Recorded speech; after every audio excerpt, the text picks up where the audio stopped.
जय Shri Krishna students. Last video में हमने types of partners and types of partnership पढ़ा था। 4 टाइप के partners, active partner, sleeping partner, nominal partner और माइनर पार्टनर। उसके बाद 4 टाइप की पार्टनरशिप पढ़ी थी। लिमिटेड लाइबिलिटी, जो लाइबिलिटी के बेसिस पे लिमिटेड, अनलिमिटेड, टाइम के बेसिस पे fixed time, non fixed time, और स्पेसिफिक पर्पस के बेसिस पे पढ़ा था partnership at will and specific partnership, और last legal partnership and illegal partnership. तो अब आगे हमको पढ़ना है पार्टनरशिप डीड, जो थ्योरेटिकल एस्पेक्ट से बहुत इम्पोर्टेंट टॉपिक है। पार्टनरशिप डीड,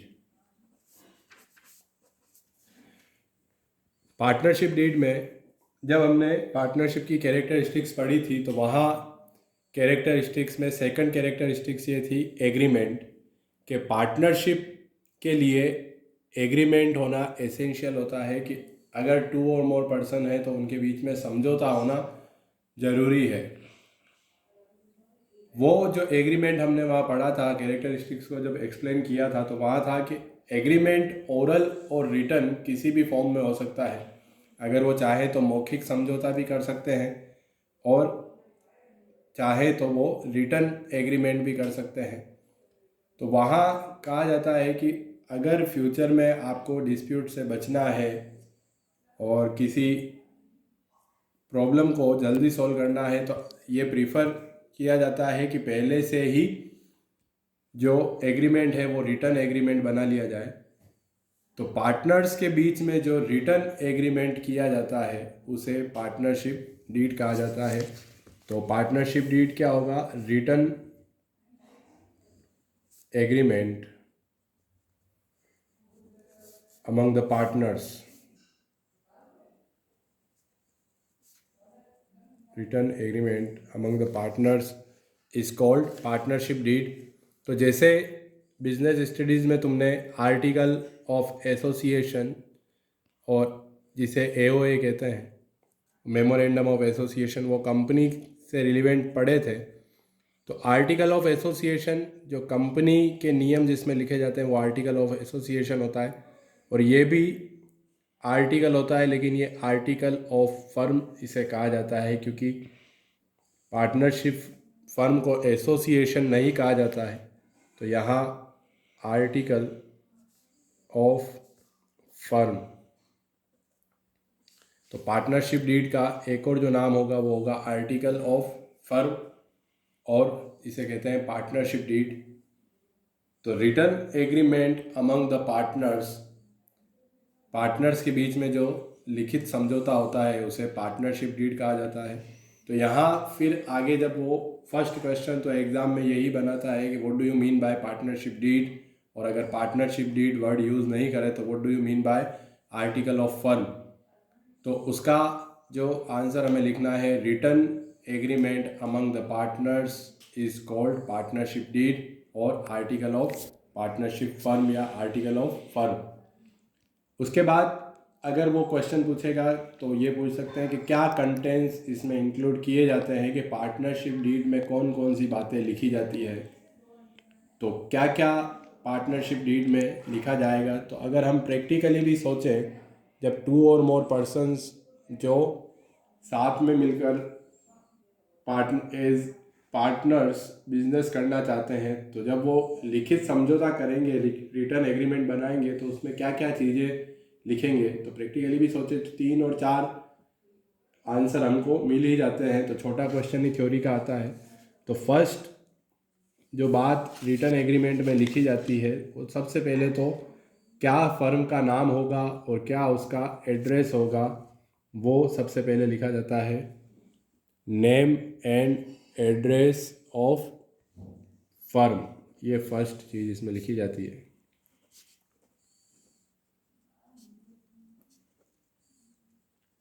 तो जब एग्रीमेंट जिसमें लीगल जो लैंग्वेज, जिसको स्टैट्यूटरी लैंग्वेज कहा जाता है, वो यूज़ की जाती है।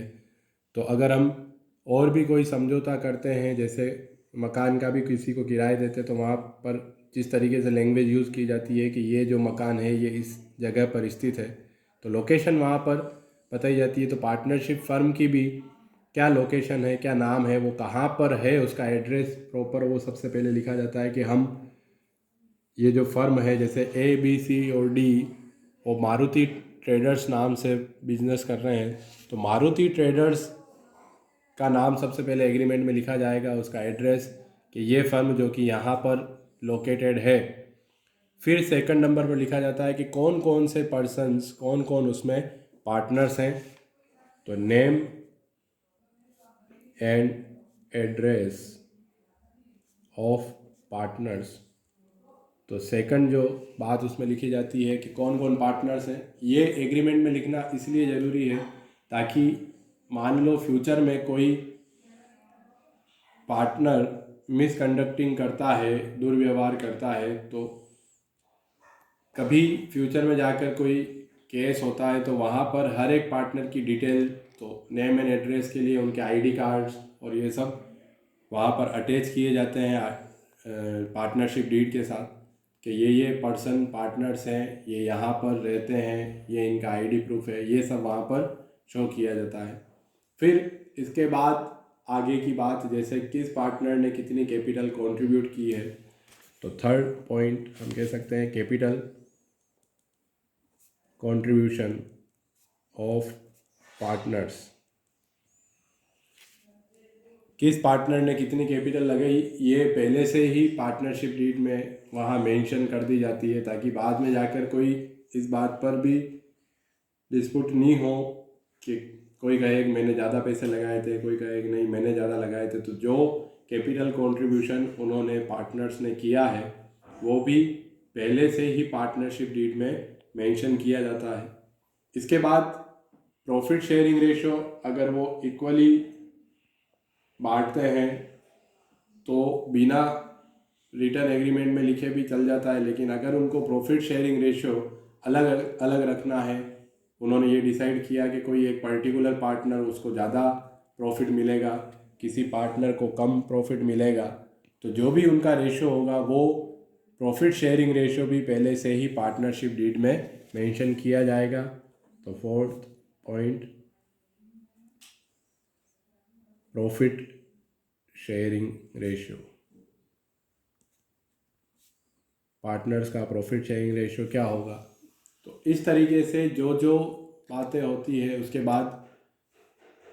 बाद राइट्स एंड ड्यूटीज़ क्या होगी।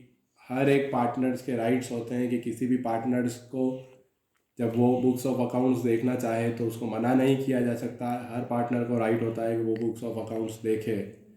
उसी के साथ उनकी ड्यूटीज़ भी होती है कि कुछ कॉन्फिडेंशियल इन्फॉर्मेशन अगर फर्म की है तो वो कॉन्फिडेंशियल ही रहे, उसको वो और कहीं किसी दूसरी फर्म से शेयर नहीं करे। तो राइट्स एंड ड्यूटीज़ क्या क्या होगी, उनके अधिकार क्षेत्र क्या क्या होंगे, ये भी पहले से ही उसमें मेंशन किया जाता है। तो rights and duties of partners,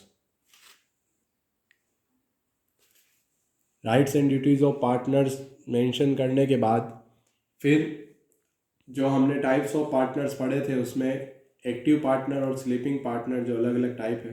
तो अगर कोई 2 पार्टनर, 3 पार्टनर या 4 पार्टनर में से कोई पार्टनर एक्टिव है, कोई स्लीपिंग है, तो एक्टिव पार्टनर्स को अगर रेम्यूनरेशन प्रोवाइड करना है, जैसे सैलरी देनी है या उसको कोई कमीशन देना है या उसको बोनस दिया जाना है, तो वो भी पहले से ही मेंशन किया जाता है। तो जिसे रेम्यूनरेशन कहा जाता है, सैलरी, बोनस, कमीशन अगर किसी पार्टनर को देना है तो वो पहले से लिखा जाता है। फिर सेपरेट एंटिटी कंसेप्ट के बेसिस पे जो हमने 11th क्लास में पढ़ा था कि फर्म और पार्टनर्स जो हैं वो अलग अलग होंगे, तो जो पार्टनर्स ने कैपिटल कंट्रीब्यूट करी है उस पर अगर उन्हें इंटरेस्ट प्रोवाइड करना है तो देना है या नहीं देना है वो भी मेंशन किया जाएगा, और किस रेट से प्रोवाइड करना है, फर्म उनको किस रेट से इंटरेस्ट देगी, ये भी पहले से ही उसमें मेंशन किया जाएगा। तो पार्टनरशिप डीड में बाकी के जो प्रोविजंस होते हैं जैसे रेम्यूनरेशन की बात हो गई, फिर इंटरेस्ट, ये सब चीज़ें वहाँ पर मेंशन की जाती है। फिर ये जो थ्योरी का टॉपिक है पार्टनरशिप डीड, जो रिटर्न एग्रीमेंट होता है उसमें क्या क्या बातें लिखी जाती है।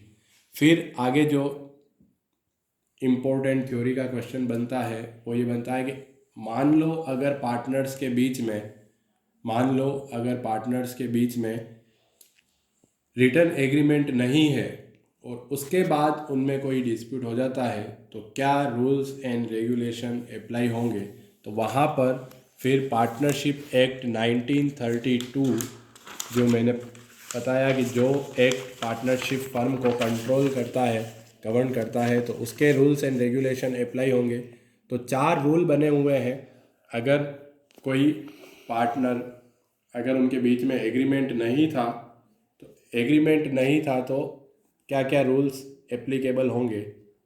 तो 4 रूल हमको ध्यान रखने हैं। वो कहते हैं rules applicable in the absence of rules applicable in the absence of partnership deed।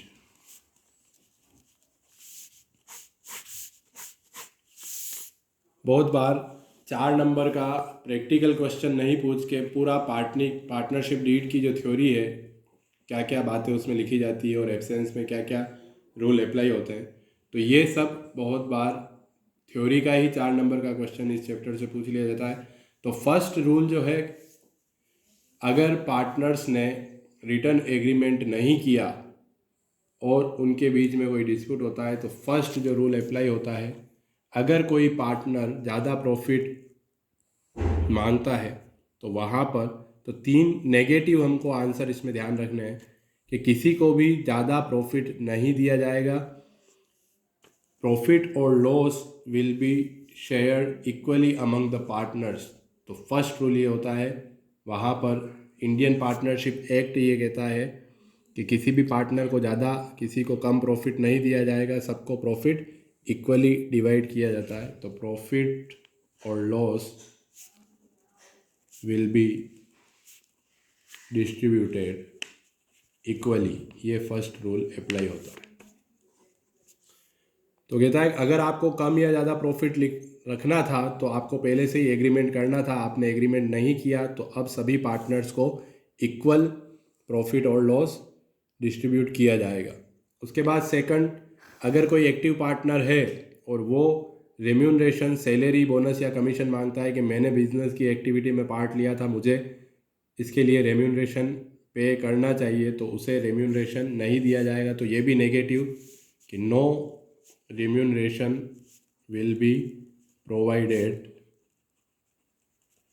to any partner for his services। तो किसी भी पार्टनर को उसकी सर्विसेज के लिए रेम्यूनरेशन प्रोवाइड नहीं किया जाएगा। फिर थर्ड पॉइंट, अगर किसी पार्टनर ने ज़्यादा कैपिटल कंट्रीब्यूट करी थी और वो अपनी कैपिटल पर इंटरेस्ट की डिमांड करता है तो वहाँ भी नो में आंसर होगा interest on drawing, no interest on drawing, no interest on capital and no interest on drawings। तो पार्टनरशिप एक्ट जो लॉ है वो ये कहता है कि अगर आपको ये सब चीज़ें रखनी थी तो आपको पहले से ही एग्रीमेंट कर लेना था, रिटर्न में नहीं किया तो फिर यही रूल्स एप्लीकेबल होंगे। तो ये 3 चीज़ें नेगेटिव। और फोर्थ, सिर्फ एक पॉइंट ऐसा है कि अगर किसी पार्टनर ने फर्म को लोन प्रोवाइड किया, अगर किसी पार्टनर ने फर्म को लोन प्रोवाइड किया है तो उस लोन पर ज़रूर 6% पर एनम से इंटरेस्ट दिया जाएगा। तो 6% per annum interest on partners loan, उस पार्टनर को 6% पर एनम से इंटरेस्ट देना है, चाहे फर्म ने कमाया नहीं कमाया, फर्म लॉस में भी हो। क्यों? क्योंकि ये फिर एक्सटर्नल लाइबिलिटी हो जाती है। कैपिटल इंटरनल लाइबिलिटी है, लोन जिस पार्टनर ने दिया वो एक्सटर्नल लाइबिलिटी है, तो उस पर फिर आपको इंटरेस्ट पे करना ही है। तो आज के लिए बस इतना, आगे का हम नेक्स्ट वीडियो में पढ़ेंगे।